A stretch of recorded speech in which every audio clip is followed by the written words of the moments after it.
আমাদের আন্তরিক আয়োজন যতটুকুনি রয়েছে সবটুকুর মধ্যে দিয়ে অপূর্বদা সুমন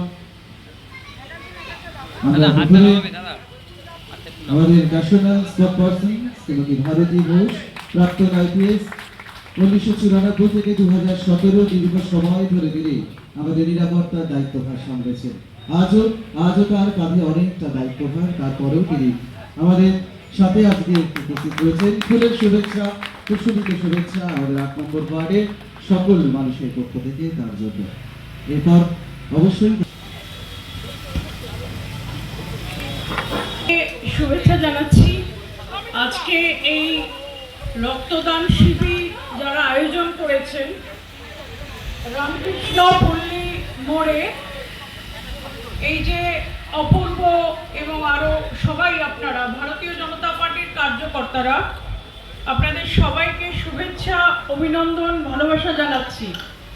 আজকে ভারত কেশরী শ্যামাপ্রসাদ মুখার্জির 125তম জন্ম জয়ন্তীতে ওনার আত্মার প্রতি শ্রদ্ধা জ্ঞাপন করে এইটুকুই বলবো যে শ্যামাপ্রসাদ মুখার্জি এই ভারতবর্ষের একটি অত্যন্ত সঙ্গীন মুহূর্তে, যখন বাংলা ভাগ হয়ে যাচ্ছিল তখন হিন্দুদের জন্য একটা ছোট্ট জায়গা, বাঙালি হিন্দুদের জন্য ছোট্ট জায়গার জন্য উনি লড়াই করেছিলেন।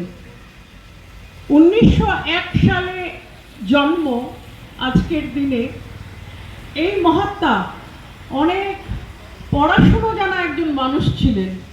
তিনি প্রেসিডেন্সি কলেজে পড়েছিলেন এবং আপনারা জানেন যে বাংলার বাঘ যাকে বলা হতো আশুতোষ মুখার্জির পুত্র ছিলেন এবং এই বাংলার জন্য অনেক ত্যাগ উনি স্বীকার করেছিলেন, যার জন্য আজকে আমরা বাঙালি হিন্দুরা বাংলার বুকে মাথা উঁচু করে আজকে দাঁড়াতে পারছি। তার প্রথম স্তম্ভ স্থাপন করেছিলেন শ্যামাপ্রসাদ মুখার্জি মহাশয়। আজকে সেই জনসংঘ ভারতীয় জনতা পার্টি রূপ নিয়েছে এবং এক দেশ এক নিশান এক বিধান উনি যে বলে গেছিলেন, আজকের এই ভারত, আত্মনির্ভর ভারত আস্তে আস্তে সেই দিকে এগোচ্ছে আমাদের যশস্বী প্রধানমন্ত্রী নরেন্দ্র মোদীজির নেতৃত্বে। আজকে এই শুভ দিনে যারা রক্ত দিচ্ছেন তাদেরকে শুভেচ্ছা জানাচ্ছি, আন্তরিকভাবে কৃতজ্ঞতা জানাচ্ছি, কংগ্রাচুলেশন জানাচ্ছি। একটা কথা বলবো, সেটা হচ্ছে রক্তের কোনো ধর্ম হয় না। আজকে যারা এই রক্তদান শিবির আয়োজন করেছেন তাদের যে প্যাম্পলেটটা আমার কাছে এসেছিল, আমি তার মধ্যে দেখলাম যে জাতি ধর্ম নির্বিশেষে রক্ত দেব হেসে হেসে, এরকম কিছু একটা লেখা ছিল। আমি খুব গর্ববোধ করছি যে আপনারা বুঝতে পেরেছেন যে রক্তের কোনো ধর্ম হয় না।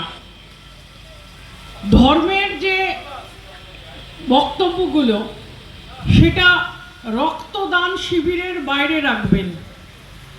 এখানে আপনারা যারা রক্ত দিচ্ছেন জানবেন যে তারা জীবন দান করছেন, ঈশ্বরের সমান জায়গায় আপনারা পৌঁছে যাচ্ছেন। একটা মানুষ যার রক্তের দরকার হয় সে কিন্তু রক্ত খোঁজার সময় জিজ্ঞেস করে না যে কে হিন্দু, কে মুসলমান, কে খ্রিস্টান। এবং যিনি রক্ত দিচ্ছেন তিনিও কিন্তু বলেন না যে আমার রক্তটা হিন্দুকে দেবেন বা মুসলমানকে দেবেন বা খ্রিস্টানকে দেবেন। রক্তদানের মতো মহৎ কর্তব্যে যারা আজকে যুক্ত হয়েছেন, রক্ত যারা দিচ্ছেন, তাদের সবাইকে ঐশ্বরিক অভিনন্দন এবং শুভেচ্ছা জানালাম। ভালো থাকবেন।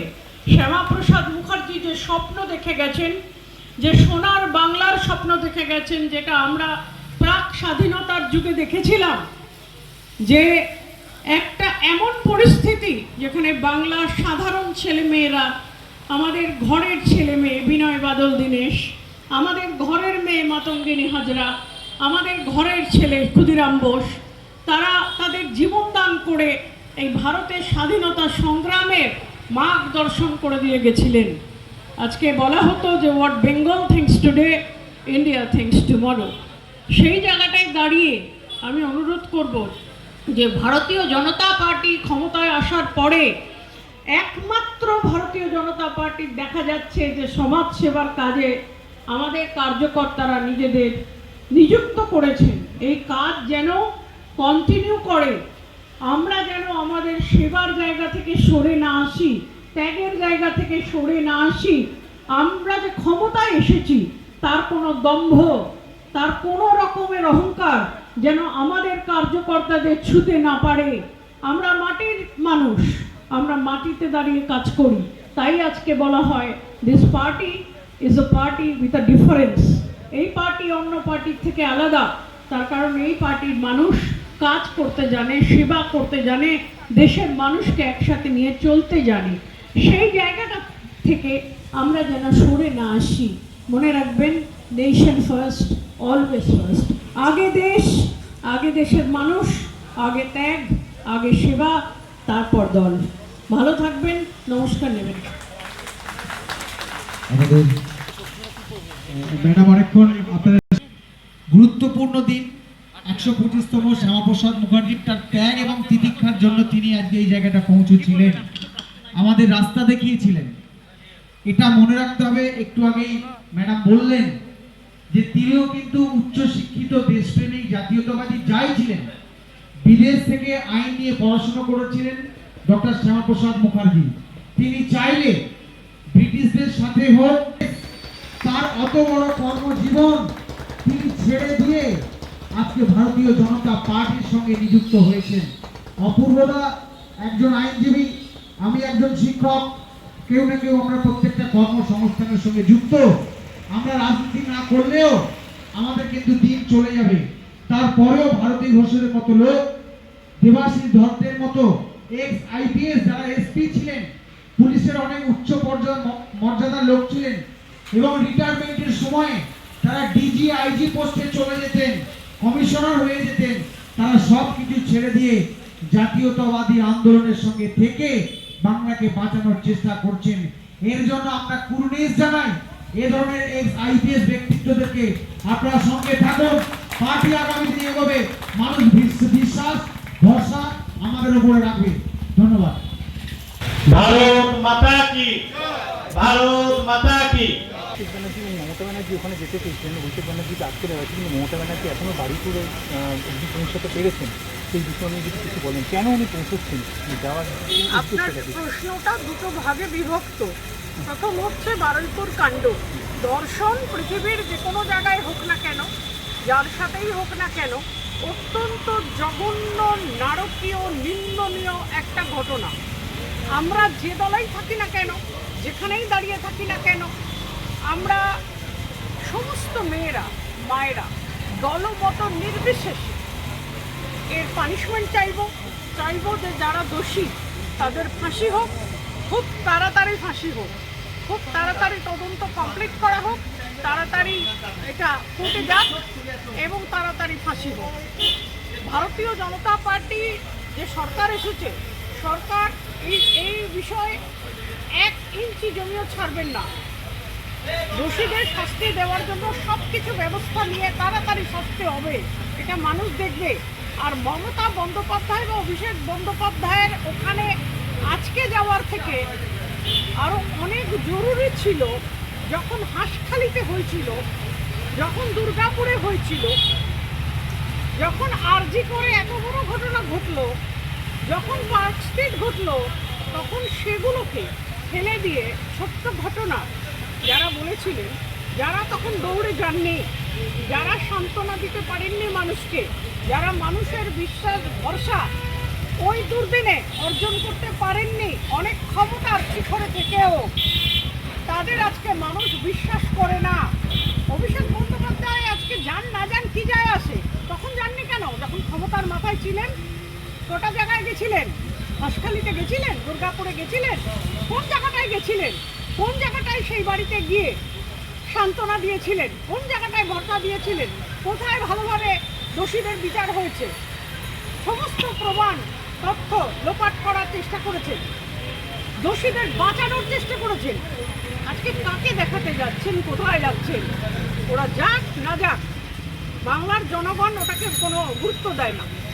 ম্যাডাম 21শে জুলাই মানে পালন করবেন যে কংগ্রেস এবং শহীদ মিনারের ওখানে তাদের কংগ্রেস যে অভিষেক ব্যানার্জিকে এবং মমতা ব্যানার্জিকে পাশে রাখবেন এই বিষয়ে কিছু বলবেন জাতীয় স্তরে? যখন দুটো মানুষ বা দুটো এজেন্সি বা দুটো সংঘ বা দুটো কি বলবো অর্গানাইজেশন ডুবে যায়, তখন একে অপরের হাতটা তাড়াতাড়ি করে ধরে যৌথ শক্তিতে যদি ডোবা থেকে বাঁচা যায়। একজনের জাহাজ আরেকজনের নৌকো দুটোই পশ্চিমবঙ্গের রাজনৈতিক জলে ডুবে গেছে।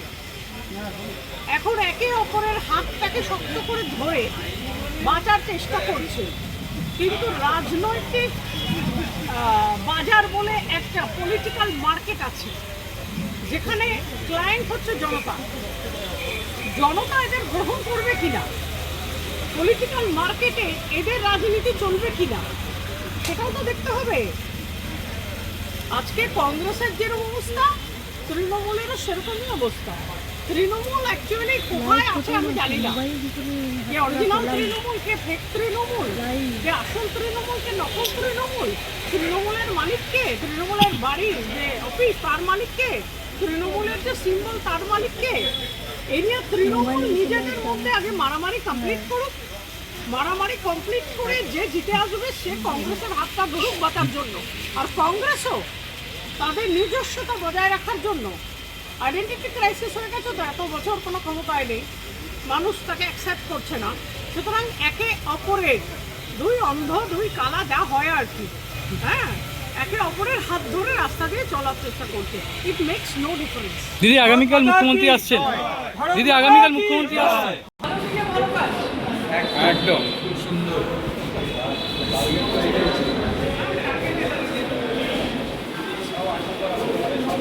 আজকে দুর্যোগের দিন ছিল, সকালবেলা খুব দুর্যোগ ছিল, কিন্তু তা সত্ত্বেও আমরা একটা মোটামুটি জায়গায় আনতে পেরেছি বলে আমাদেরও ভালো লাগছে। ঠিক আছে, অনেক মানে রাত আসবে আবার দিনও আসবে, ঠিক, কিন্তু এই যে সেবা করছে, সুসম্পর্ক তৈরি করছে, এটা কিন্তু থেকে যাবে। এটা কোনো অল্টারনেটিভ নেই। There is no alternative to love and sacrifice. Definitely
positive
ভীষণ ভালো স্যার